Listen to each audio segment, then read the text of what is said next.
Hello friends, ఈరోజు మనం 15 August independence day అనగా స్వతంత్ర దినోత్సవాన్ని ఎందుకు జరుపుకుంటామనేది ఇప్పుడు మనం తెలుసుకుందాం.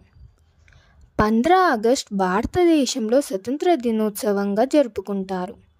1947 ఆగస్టు 15న భారతదేశం బ్రిటిష్ పాలన నుండి స్వతంత్రం పొందింది. ఇది భారతదేశ చరిత్రలో ఒక కీలకమైన రోజు. స్వతంత్ర ఉద్యమం. భారత స్వతంత్ర సమరం 19వ శతాబ్దం మధ్యలో ప్రారంభమైంది. బ్రిటిష్ పాలన నుండి విముక్తి కోసం వివిధ ఉద్యమాలు, తిరుగుబాట్లు జరిగాయి. 1857లో మొదటి స్వతంత్ర పోరాటం జరిగిందని చెబుతారు. తరువాత మహాత్మా గాంధీ నడిపించిన అహింసా సత్యాగ్రహ ఉద్యమాలు భారత స్వతంత్ర ఉద్యమంలో ముఖ్య పాత్ర వహించాయి. స్వతంత్రం పొందడం. 1947 ఆగస్టు 15న భారతదేశం బ్రిటిష్ పాలన నుండి స్వతంత్రం పొందింది.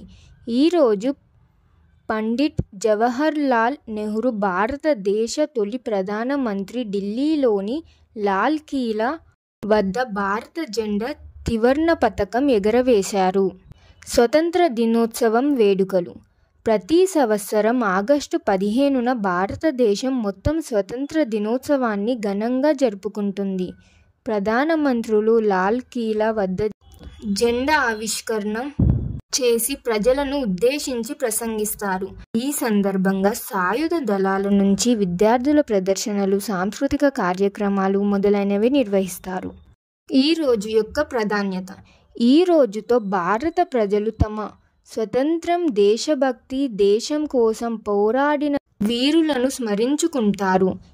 ఇది భారతదేశం యొక్క ఒక తల్లి సమానమైన ప్రజల సంఘీభావాన్ని గుర్తు చేసే రోజు.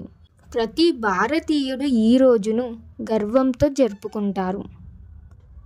కావున 15 ఆగస్ట్ ఇండిపెండెన్స్ డే అంటే భారతదేశానికి బ్రిటిష్ పాలన నుండి స్వతంత్రం పొందిన రోజుగా మనం ఇండిపెండెన్స్ డేని జరుపుకుంటాం. మరి ఈ వీడియో ఎలా ఉంది? నచ్చిందా? నచ్చితే ఎలా ఉంది అనేది కామెంట్ చేయండి, లైక్ చేయండి. Thank you for watching.